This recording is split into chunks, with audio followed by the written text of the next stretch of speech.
नमस्कार. गणपती बाप्पाच्या आगमनाची तयारी सुरू झालेली आहे आणि घराघरामध्ये एकच लगबग सुरू झालेली आहे. त्यातीलच म्हणजे प्रसाद काय करायचा. तर आज आपण मोदक बनवून घेणार आहोत. आपल्या चॅनलवर खूप वेगवेगळ्या पद्धतीचे मोदक बनवून दाखवलेले आहेत. त्यातीलच आज आपण हे मोदक जे बनवलेले आहेत खूप वेगळ्या पद्धतीने बनवलेले आहेत आणि घरीच उपलब्ध असलेल्या साहित्यातून तोंडात टाकताच विरघळणारे आणि खव्याच्या चवीचे हे मोदक बनवून तयार आहेत. तर चला आजच्या व्हिडिओला सुरुवात करूया।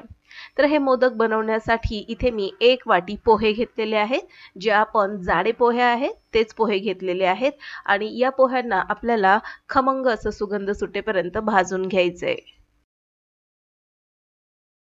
आता यामध्ये मी 8 ते 9 काजू घालून घेतलेले आहेत। काजूच्या ऐवजी तुम्ही डेसिकेटेड कोकोनट, बदाम किंवा इतर ड्रायफ्रुट्स देखील घालू शकता। आता हे साहित्य भाजत आहे त्यामध्येच मी 4 ते 5 वेलची घालून घेतलेली आहे आणि आता बघा पोह्यांचा रंग बदलत चाललेला आहे। वेलची घातल्यामुळे काय होतं तर आता हे मिश्रण आपण मिक्सरमध्ये घालून बारीक करणार आहोत। खूप छान अशी पावडर होते आणि ही पावडर बनत असताना वेलची देखील छान यामध्ये बारीक केली जाते। आता याच सेम पॅन मध्ये मी जवळपास 2 चमचे साजूक तूप घालून घेतलेले आहे आणि 1 चमचा यामध्ये बेसन पीठ घालायचं आहे। या पिठाला देखील खमंग सुगंध येईपर्यंत आपल्याला भाजून घ्यायचंय, परतून घ्यायचं आहे। आता जे आपण पोह्यांचं जी पावडर तयार करून घेतलेली होती ती पावडर आपण यामध्ये सगळीची सगळी घालून घ्यायची आहे आणि पुन्हा एकदा या तुपामध्ये बेसनामध्ये व्यवस्थित एकजीव करून घ्यायची आहे आणि 1 मिनिटासाठी पुन्हा भाजून घ्यायचं आहे। आता इथे मी बाजूला एका कढईमध्ये बासुंदी बनवून घेतली होती, तर ही बासुंदी जवळपास 2 ते 3 चमचे आपल्याला यामध्ये घालून घ्यायची। आता बासुंदी घालायची नसेल तर हे मिश्रण ज्यावेळेस तुम्ही भाजता त्यावेळेस तुम्ही 2 ते 3 चमचे मिल्क पावडर देखील घालू शकता।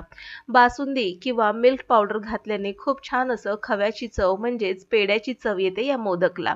आता व्यवस्थित एकजीव करून घ्यायचं आहे। वेलची आपण आधीच घालून घेतली होती। आता या वेळेला आपल्याला जर काही ड्रायफ्रुट्स घालायचे असतील तर ते आपण घालू शकतो। आता बासुंदीचा गोडवा थोडासा कमीच असल्यामुळे यामध्ये मी थोडीशी साखर घालून घेतलेली आहे। तर जवळपास 3 ते 4 चमचे साखर इथे घालून घेतलेली। साखर घालायची नसेल तर गूळ पावडर देखील घालू शकता।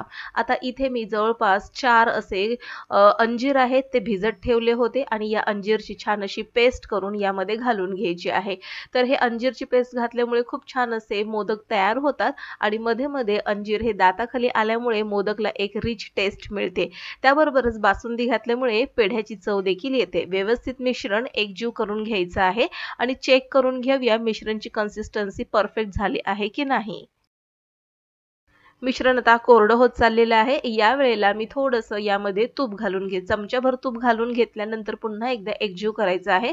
म्हणजे साच्यामध्ये ज्यावेळेस आपण मोदक बनवून तयार करतो तर मस्त अशी मोदकला बाहेरून चकाकी मिळते आणि छान असे मोदक मऊ लुसलुशीत बनून तयार होतात आणि चव देखील छान येते। पुन्हा एकदा व्यवस्थित मिक्स करून झाल्यानंतर हे मिश्रण आपण चेक करूया। तर आता हे मिश्रण तयार झालेलं आहे मोदक बनवण्यासाठी।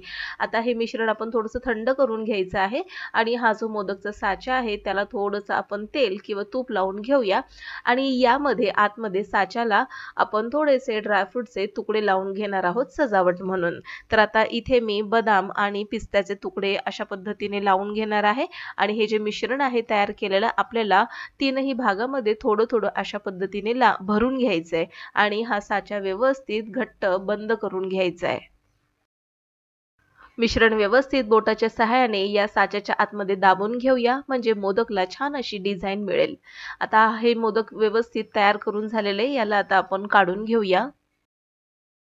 मस्त सुंदर सुबक पेढ्याच्या चवीचा हा मोदक तयार झालेला आहे। कोणी म्हणणारही नाही की हा मोदक पोह्यांपासून बनवलेला आहे। तर आता यामध्ये ड्रायफ्रुट्स ऐवजी तुम्ही मखाण्यांचा वापर देखील करू शकता।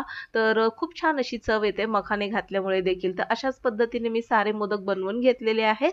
तर खूप सुंदर असे झटपट पद्धतीने तुम्ही घरीच उपलब्ध असलेल्या साहित्यातून हे मोदक बनवू शकता। आता हा मोदक आपण आतून देखील पाहून घेणार आहोत। मस्त तोंडात टाकताच विरघळतो हा मोदक।